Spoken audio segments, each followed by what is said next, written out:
Hey lighting fanatics, before we get into it, I just wanted to mention a couple of things. First of all, I'm currently a little bit sick. No, I'm not too bad, but if I sound a little bit off in this video, that's because I am a little bit stuffed up right now. And then the second thing is that I finally have a kilowatt meter.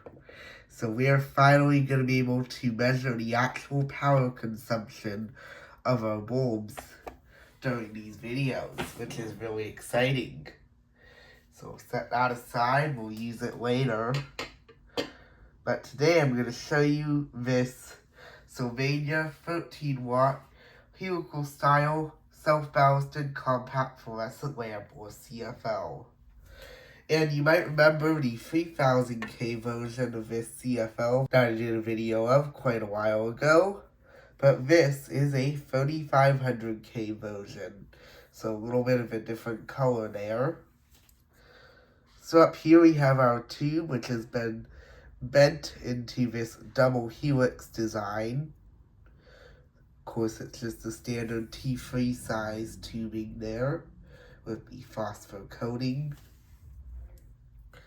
Then down here, in this plastic thing, is where the electronic ballast is, which allows us to run in a standard incandescent fixture without exploding.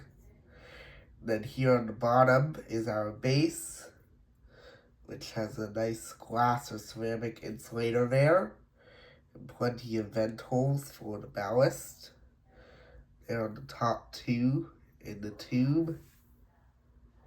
Pretty nice. Now let's take a look at our etch. Sylvania 13W, 120 volt, 60 hertz, 0.22 amp, and we'll actually be able to tell if that's actually true finally. 3500K, the model number is CF13EL/MINITWIST/day, because I'm not sure how many people know about this, but Sylvania used to label these 3500K CFLs as being daylight, not because they're anything close to actual, sunshine, but because they're close to the color of a so-called daylight incandescent bulb. So that's kind of where that came from. Kind of confusing marketing. Definitely not the standard, industry standard marketing, but it works, I guess. Of course, contains mercury. Caution, risk of electric shock. Do not use where directly exposed to water. Not for use in luminaires/fixtures controlled by a dimmer or in totally enclosed recessed fixtures made in China. Here's the thing that always gets me about these caution note things. They always say don't use in totally enclosed recessed fixtures. Okay, so that's assuming the fixture is both totally enclosed and recessed. What if it's a totally enclosed fixture that's not recessed, or a recessed fixture that's not totally enclosed? Like, can I use it in that kind of fixture?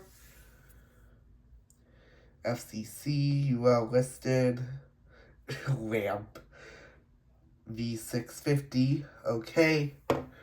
Well, suppose it's time to go ahead and get this thing screwed in. Alright, so we'll put our kilowatt there, and you can kind of read it, I guess. I wish these were backlit, but unfortunately they are not, probably because they think having a backlight and having it consume the extra 1 watt would be, bad for the environment. But anyway, we'll go ahead and screw this CFL in by the plastic base, not the tube. We'll plug it in. Oop, it was on. I don't want it on quite yet.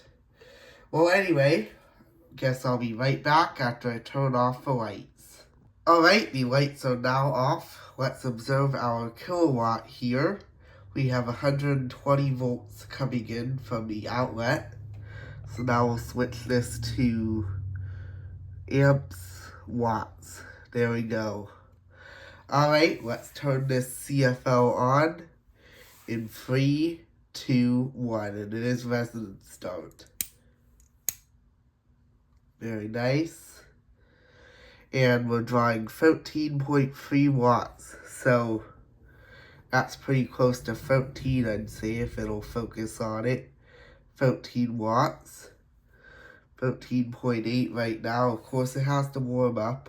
Actually, no. It seems pretty bright already, so I guess this one has enough mercury to where it doesn't really need to warm up. Wattage is slowly increasing, and it's higher than 13 watts. So, yeah, 13 watts. I would have labeled this as 14 watts because it seems to be 14 watts. 0.18 amps. Okay, so I guess they're a little bit over with the current there. It's not 0.22 amps. It is 0.18 amps. Suppose we'll go up to power factor 2, show that. 0.65. That's not too odd for a CFL like this. These things do not have very good power factors to them. Alright, well, it's definitely at full brightness. I think it was at full brightness from the start. This one must be one that's full mercury, whatever. I think this is from the 2000s, sometime maybe mid to late 2000s. Well, up here, you can see how bright it is. Definitely about as bright as a 60-watt incandescent bulb. And the color of it is very nice, 3500K of course. It's a nice whitish color with maybe a hint of yellow. Definitely not too warm and not too cool. Just a perfect neutral light. Well, we'll go ahead and spin our tripod over here. We got some more stuff to look at. And then over here, and we'll zoom in on some of this stuff so that we can see all the nice colors. Color rendering's not too bad. Just typical tri-phosphor color rendering. Alright, well, I suppose we'll come back down here. There's not really anything else to do with this bulb because it's not dimmable. Now it's consuming 12.8 watts, 12.7. So I guess maybe it kind of dips back a little bit after it's been on for a little while. So I guess maybe this is a 13 watt CFL. That's kind of weird. I didn't think it would do that. 0.16 amps, yeah, 0.22 amps.